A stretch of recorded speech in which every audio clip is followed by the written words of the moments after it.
Olá, bem-vindos ao Fala Gorenda.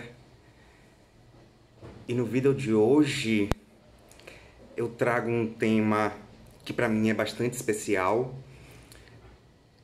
que não é uma grande novidade, mas que ainda apresenta grandes possibilidades de estudo e pesquisa, grandes possibilidades de avanços teóricos, de conhecimentos filosóficos, de desenvolvimentos tecnológicos, muitas possibilidades que ainda estão por vir. Foi um pouco complicado essa semana escolher qual tema eu iria falar, porque eu queria falar sobre um monte de coisas e às vezes se torna um pouco difícil definir esse um monte de coisas em uma sentença, um questionamento e ficar preso àquela sentença ou aquele questionamento para não acabar sendo prolixo demais, falando sobre muitas coisas, fugindo muito do tema. Então, simplesmente me veio à cabeça hoje falar sobre a realidade do virtual. Percebam, muitas vezes nós ouvimos falar em realidade virtual, mas não é isso que eu estou propondo neste momento. Eu estou propondo falar sobre a realidade do virtual. Vamos começar então nos perguntando, Vinícius, qual a diferença? A realidade virtual é aquela ideia, é aquela feita por programas de computador que simulam ou emulam a realidade. Muitas vezes você veste um capacete ou um óculos da Google e etc. e você se sente dentro do programa, como se você fosse um personagem naquela história, como se você fosse um dos personagens no game, como se você estivesse no programa da Netflix, sentado dentro do cinema assistindo a Netflix. Então todas essas simulações, simulação de piloto de avião, tudo isso está englobado sobre esse termo realidade virtual, que é real até um certo ponto, mas virtual. Por enquanto, vamos usar esse termo, mas já nos percebendo, vamos marcar essa ideia virtual em outro até o fim. Real até um ponto e no resto virtual.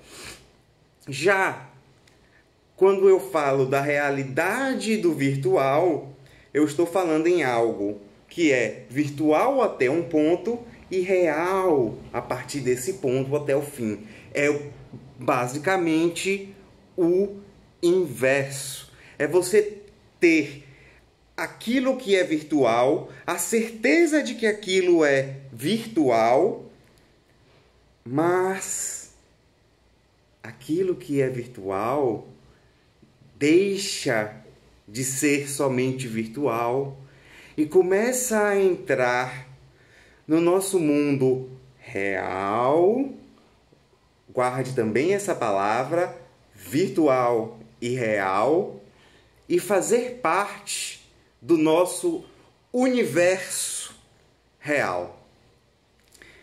Então nós temos realidade virtual, é o virtual que parece real, que imita o real, e realidade do virtual, o virtual que se mostra virtual, que se apresenta como virtual, mas que invade o nosso mundo real.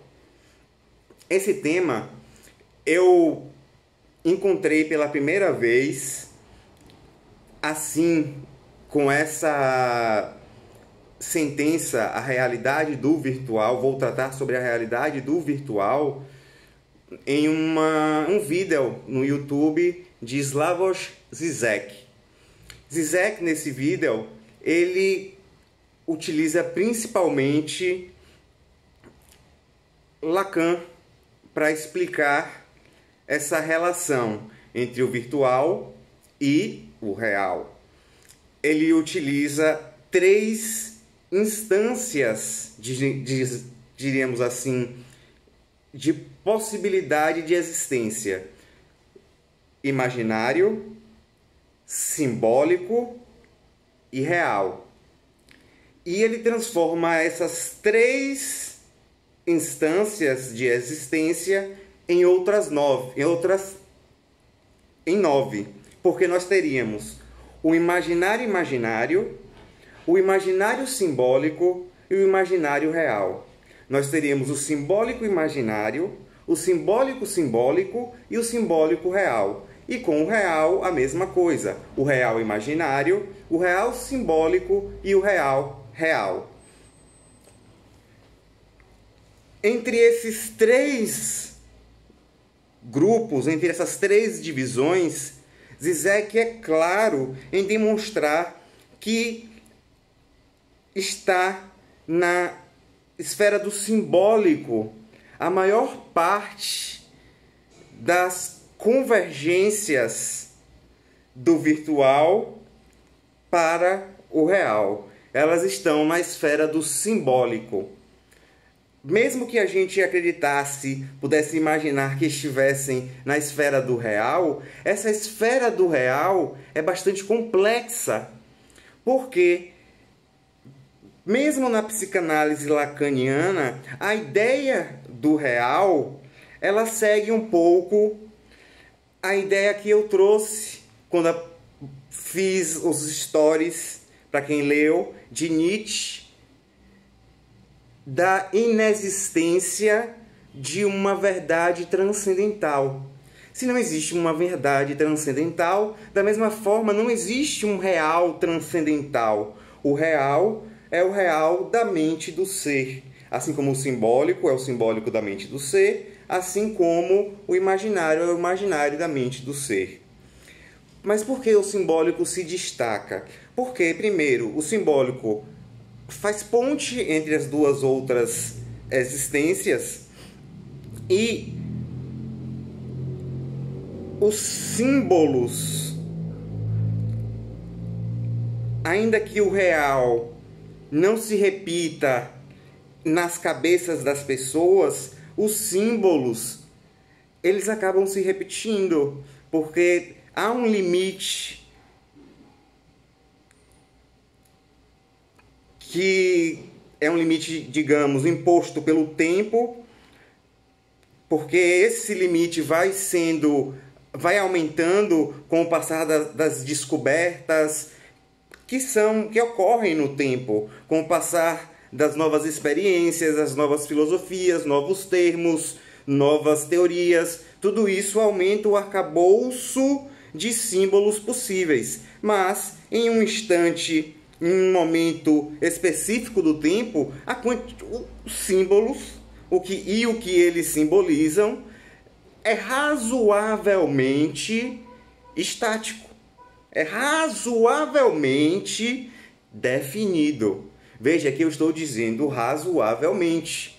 Por quê? Porque o limite e a definição de quais são os símbolos e o que eles significam é tão grande, talvez como os grãos de areia das praias. A gente sabe que os grãos de areia das praias, eles não são infinitos, porque eles não podem ser infinitos, já que a Terra tem um limite espacial. Mas a gente os trata como infinitos devido ao tamanho da sua grandeza. Nós poderíamos dizer que o limite tende ao infinito. Aí teríamos uma forma adequada de tratar o simbólico, que os símbolos que existem e que podem ser adquiridos tendem, e as suas designadas referências tendem, o seu limite tende ao infinito. Então, porque vamos voltar um pouco agora e pensar nos dois termos que eu delimitei. Primeiro, eu falei do virtual. Nós usamos muito esse termo. Nós usamos tanto que o seu sentido originário se perdeu. E esse sentido originário é extremamente relevante para o entendimento deste grande universo que é formado pela internet, mas que chamamos de virtual. Aonde está a origem deste termo? Virtual é um dos conceitos mais maltratados, eu diria, pela sociedade, principalmente pelos não filósofos. Mas eu entendo por quê. O conceito de virtual foi criado por Deleuze e foi utilizado para lidar com esse universo, enquanto esse universo estava crescendo, por Pierre Levy. Pierre Levy, ele tem um cuidado em seu uso do termo virtual de explicar o que ele significa, mas os seus leitores não têm esse cuidado. Por incrível que pareça, o conceito de virtual é criado em 3 frases. De tudo o que Deleuze falou, escreveu, palestrou, trouxe, inventou, o corpo sem órgãos, a loucura, o acontecimento, de tudo o que ele trouxe, o que ficou mais influente, que é o conceito de virtual, foi definido em uma frase de 3 linhas, que está em 1000 platôs. Em 3 linhas, Vinícius. Em 3 linhas. Eu não me lembro a frase ao pé da letra, porque eu a li há algum tempo, muito tempo, só não me pergunte quanto, mas diz algo no sentido de que o virtual é uma potência do real. Uma potência do real. Quando nós pensamos em potência, eu acredito que a física nos vem à mente em primeiro lugar. Porque o conceito de potência na física foi construído primeiro. A energia potencial da queda, que se transforma em energia cinética, quando usamos, por exemplo, a água, a queda d'água, e ela vira eletricidade. Mas, na filosofia de Deleuze, potência é algo um pouco diferente. Potência é algo que está relacionado ao que pode vir a ser. Vejam que é muita dúvida, muita possibilidade, muita estatística no meio. Porque o vir a ser já é uma coisa que deixa a nossa mente assim vai vir a ser ou não virá a ser? Nós somos vir a ser ou não somos vir a ser? E o virtual é aquilo que tem potência de se realizar, de se transformar em real. Um dos exemplos mais utilizados para essa ideia do virtual é o exemplo da semente. A semente não é uma árvore, mas é uma árvore virtual. É virtualmente uma árvore. É uma árvore em potência. Tem a potência de vir a se realizar em árvore.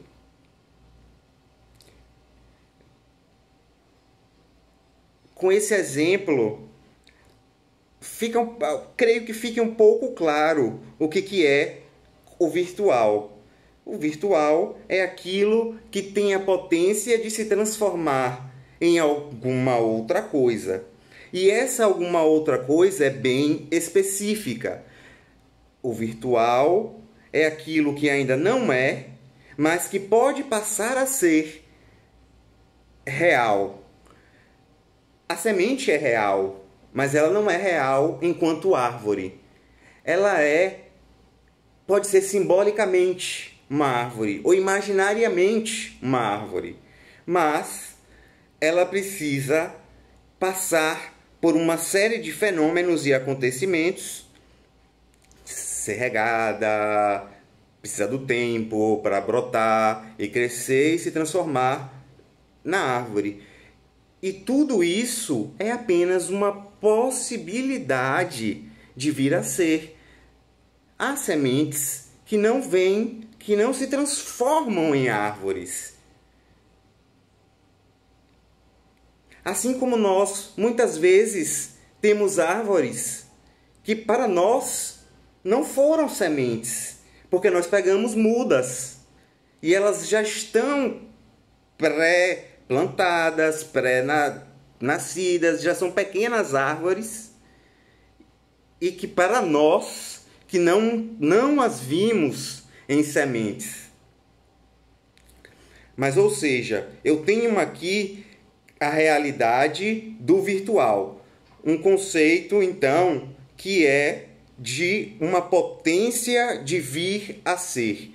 Então, quando eu falo desse universo da internet, da web, da Deep Web, de qualquer local da rede, como uma potência de se realizar, de se transformar real, é que acredito, porque eu estou falando, quando o outro filósofo utiliza o mesmo termo, da mesma forma, ele acredita também. Usar o termo virtual para se referir a esse mundo significa crer que esse mundo tem a potência de virar outra coisa. E essa outra coisa que nós colocamos é a realidade, é se transformar em real.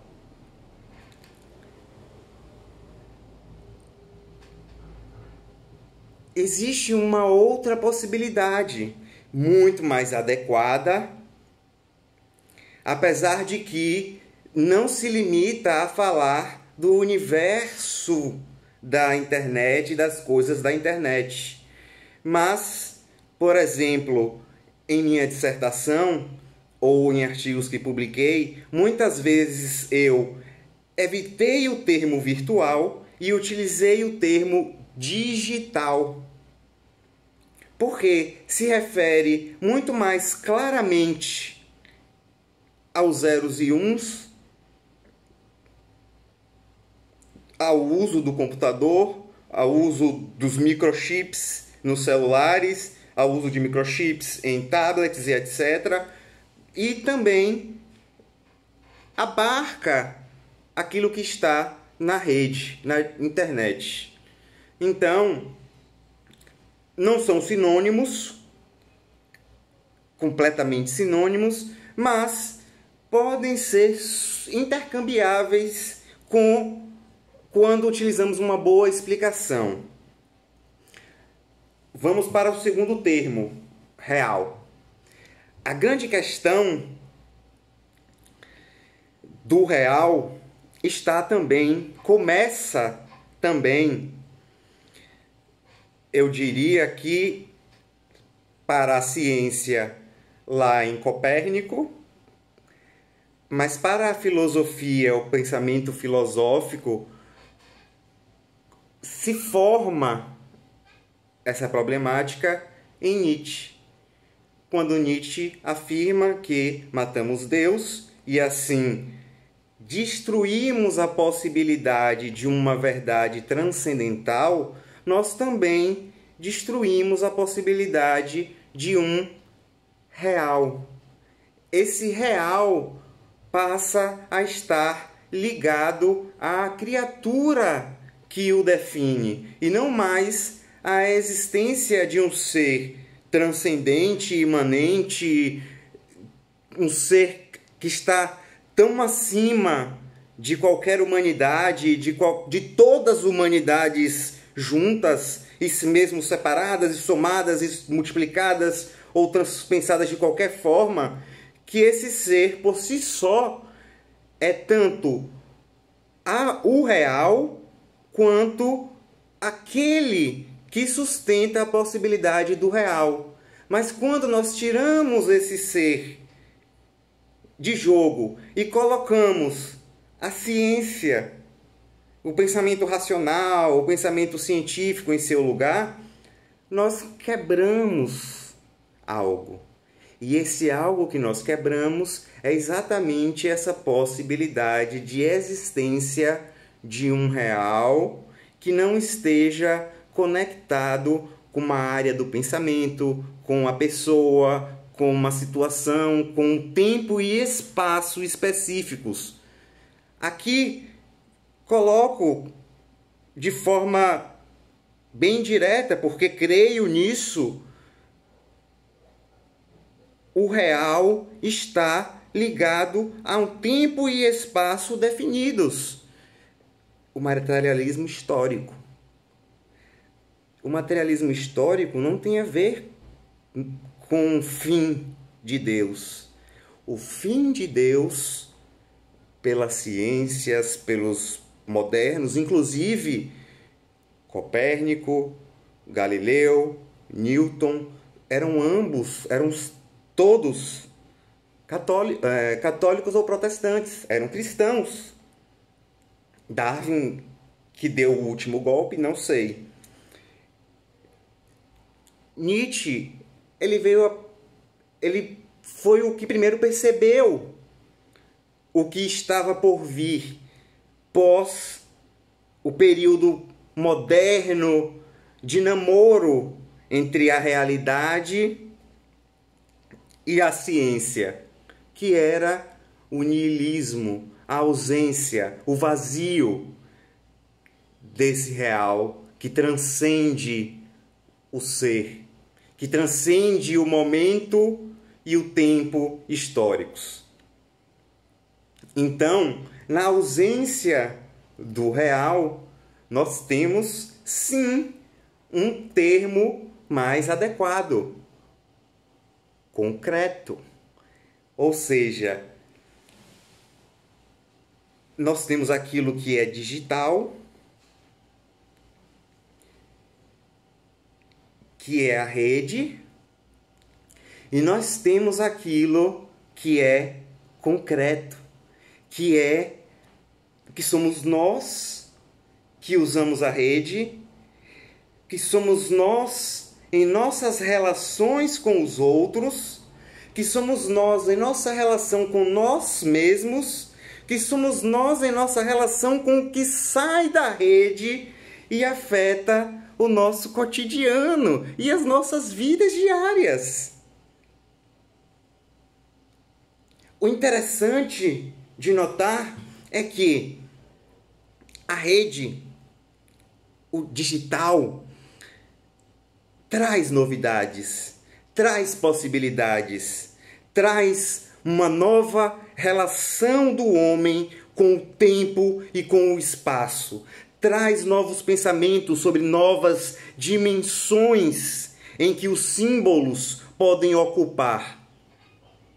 Criam símbolos que se movimentam, coisa que não existia da mesma forma com outras artes. Juntam. O digital permite juntar todas as outras mídias que existem. Um erro? Perdão. A internet não é uma mídia.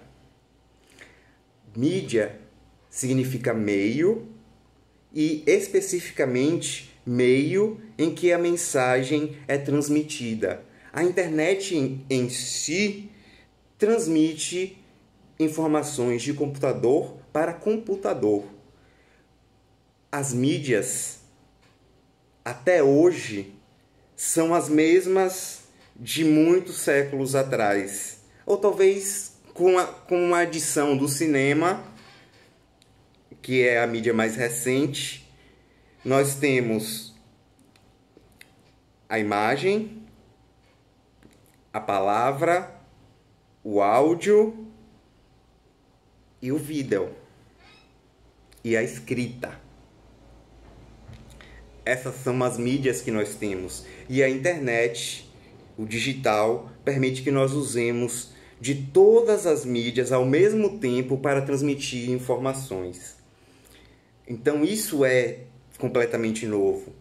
Mas muito também é repetitivo. Por exemplo, no começo da internet, muito se discutia sobre o hipertexto. O hipertexto. Aquele cheio de links que te levam de um site para outro, para outro, para outro, para outro. Mas pesquisadores mais céticos demonstraram, por A mais B, que a ideia do hiperlink já estava desenhada em autores como Borges. Já existia um quê de hiperlink. Então não é uma completa novidade. Mas coisas como redes sociais e a diferença entre cada uma dessas redes sociais e o que você pode fazer em cada uma dessas redes sociais e o que você deve fazer ou como agir em cada uma dessas redes sociais é uma diferença do que a gente poderia ter como rede social do concreto. Entretanto, essa é uma das formas que o digital ultrapassa a barreira das telas e invade e pervade o mundo concreto. Vinícius, o que significa isso? Pervade. Veja, invade. Cometem uma invasão. Não pedem licença, não pedem passagem. Elas simplesmente saem do digital e ocupam um espaço relevante nas nossas vidas concretas. Mas essa invasão, ela é também uma pervasão. Pervasão significa algo que está ocupando espaço em todo o tempo. E as redes sociais se transformaram nesse objeto que passou a estar todo o tempo em nossos meios. Nós nos comunicamos pelas redes sociais todo instante. Nós vemos o que as pessoas pensam de nós pelas redes sociais. Nós dizemos o que pensamos das pessoas pelas redes sociais. Nós nos comunicamos pelas redes sociais. A nossa forma de interação tem se dado pelas redes sociais. Veja, para mim, não há nada de negativo nisso. Há simplesmente uma observação de um fato. Eu vou discutir ainda em outro vídeo que não existe somente a discussão de um fato.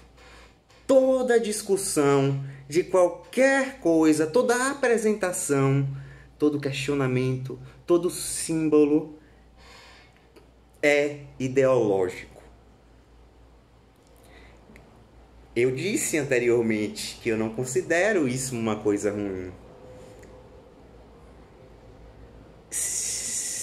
Se eu nego a existência do neutro, então eu considero isso algo bom. E eu realmente considero algo bom. Por que, Vinícius, você considera algo bom? Porque eu penso nas possibilidades que já se concretizaram em relação a isso, que já demonstraram o potencial, que já demonstraram algum dos potenciais simbólicos, concretos e imaginários dessa tecnologia, mas eu acredito que existe um potencial ainda maior nelas do que esse que é utilizado. Eu acredito que tanto as redes sociais, quanto a internet, quanto aplicativos de celular, quanto aplicativos para tablets, quanto qualquer sistema que possa acessar a rede, ainda está sendo subutilizado. Porque nós não entendemos ainda o potencial da rede e como que essa rede pode ocupar e realizar a existência de uma nova camada. Como uma nova camada? Se eu aponto meu dedo assim, eu tenho direção. Se eu aponto assim, eu tenho uma altura. Se eu aponto assim, eu ganho profundidade. São as 3 dimensões que nós, seres humanos, que o nosso universo, que o nosso mundo,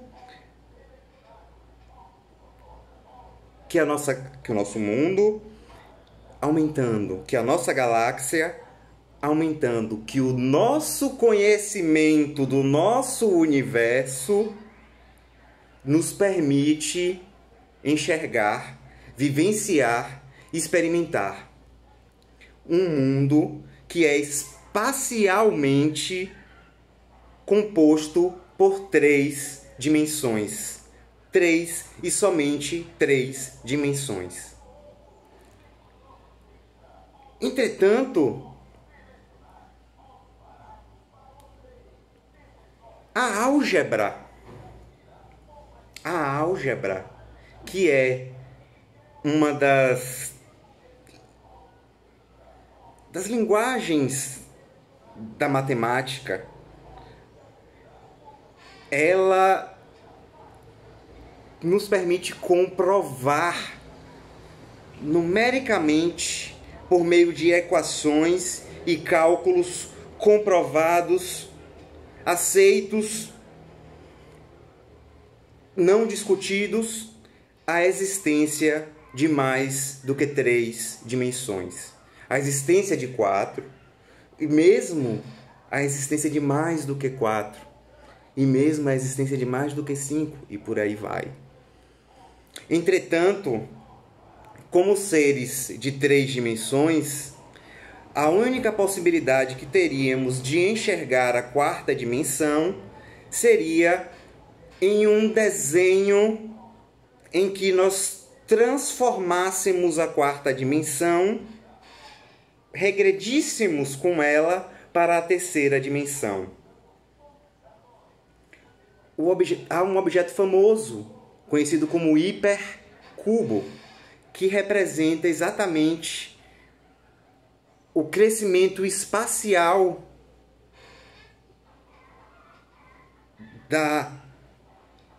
do concreto em mais camadas espaciais. Mas, Vinícius, o que tudo isso tem a ver com o que você está tratando da internet? Tem a ver. Primeiro, alguns teóricos, alguns filósofos, alguns cientistas tratam a ideia da 4ª dimensão como o tempo. E essa é, sim, uma ideia que faz muito sentido, ainda mais em um universo que a priori está espacialmente limitado a 3 dimensões. Então, o que altera essas 3 dimensões é o tempo. Mas esses filósofos teóricos como Einstein, como Bakhtin e alguns outros, muitos outros, colocam o tempo como algo não que está junto do espaço, como uma 4ª dimensão, mas que corta e fratura esse espaço, separa esse espaço, transforma, recria, modifica esse espaço. E é isso que o tempo faz. Observem, quando vamos a um rio, mas não a um rio qualquer, um rio que é cercado por pedregulhos, canyons. Você não precisa ir a canyons, veja na internet, canyons. Ou leia em geologia sobre canyons, como eles são formados, que na verdade eles foram sendo lixados pela força da água no passar dos milênios. Os cânions foram formados pela água passando e lixando as paredes dos cânions e formaram aquela estrutura. Ou seja, é o tempo cortando um espaço.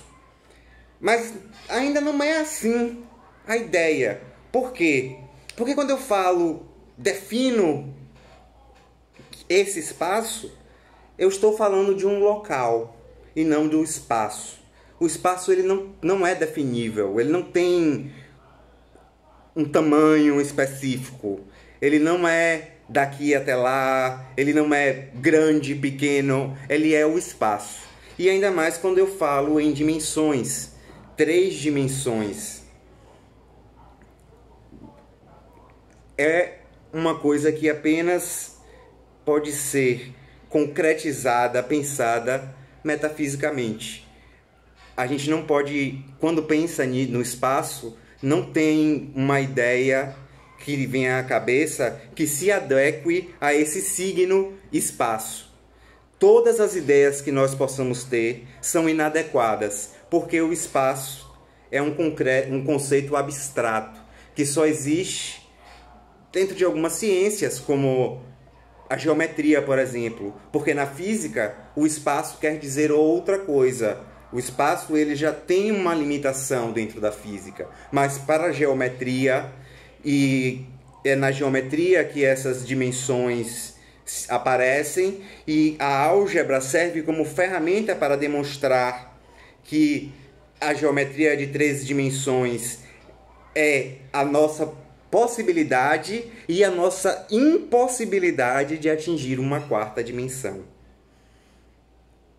Mesmo tempo, possivelmente, porque eu não vou fazer previsões, talvez não nos permita, não nos dê um sentido, audição, visão, olfato, tato, paladar, não nos dê um outro sentido que permita vivenciar de alguma forma esta quarta dimensão. Mas eu acredito que encontraremos essa possibilidade, talvez não enquanto eu estou vivo, talvez ainda não enquanto vocês que estão vendo estão vivos, mas algum dia, algum momento, nós encontraremos a possibilidade de, dentro deste universo digital, construir mais uma dimensão. Talvez não construir 4, mas só mais uma, que possa se somar às 3 já existentes e permitir que que a gente construa objetos, seres, existências, pensamentos em 4 dimensões. Porque a tela do computador é ao mesmo tempo um limitante que indica, olha, a rede, ela existe até aqui. Você pode tocar na tela, eu estou tocando na tela do meu computador, mas eu não consigo adentrar a tela ou sentir de alguma forma o que eu estou vendo. Tudo é muito simbólico. Mas já existem pesquisas, isso eu trago adianto para vocês, para quando acontecer, vocês não serem pegos de surpresa. Já existem pesquisas de como utilizar, de como criar nesta tela, não importa o tamanho da tela, histórias, jogos, vídeos, textos e etc., que, se não ofereçam uma quarta dimensão concreta, saindo do digital, ofereçam uma quarta dimensão digital que possa ser sentida como concreta, como uma concretude que possa se virtualizar, ou seja, que tenha potência de ser esta quarta, de ocupar este espaço de quarta dimensão concreta. Isso tudo parece muito abstrato, mas o que eu quero dizer é, quando nós começamos a ter os primeiros telefones, aquilo era mágico. Chuveiro quente, aquilo era mágico. Aviões, mágico. Máquinas de calcular, mágico. O computador de Turing, meu Deus, mind blowing. Notebook, um smartphone. Inclusive eu estou gravando pelo meu.